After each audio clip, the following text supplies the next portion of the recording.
بخارا میں دنیا کا واحد قرآنی مصحف جو دیواروں میں کندہ ہے۔ اب دیکھیں یہ کمرہ اور اس کمرے کے اندر قرآن مقدس لکھا ہوا، اس کی دیواروں پر دیکھیں آپ،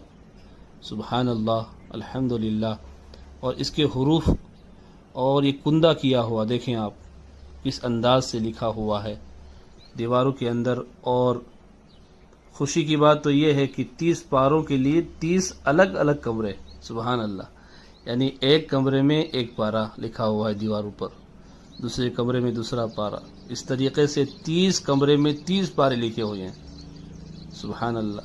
یہ ان کے منہ پر تماچا ہے جو قرآن مقدس کو مٹانے کی کوشش میں لگے ہیں، اور ان کو ایسا لگتا ہے کہ اگر ہم قرآن کو جلا دیں گے یا آیت کو ریمو کر دیں گے تو قرآن مٹ جائے گا۔ حضرات، یہ قرآن صبح قیامت تک قائم رہے گا، کیونکہ اللہ تعالیٰ نے قرآن میں ارشاد فرمایا، اِنَّا نَحْنُ نَزَّلْنَا الذِّكْرَ وَإِنَّا لَهُ لَحَافِظُونَ، بے شک ہم نے اتارا ہے یہ قرآن اور بے شک ہم خود اس کے نگہبان ہیں۔ قرآن کو کتنی بھی کوشش کی جائے مٹانے کی، لیکن قرآن نہیں مٹے گا۔ ہے قول محمد، قول خدا، فرمان نہ بدلا جائے گا، بدلے گا زمانہ لاکھ مگر قرآن نہ بدلا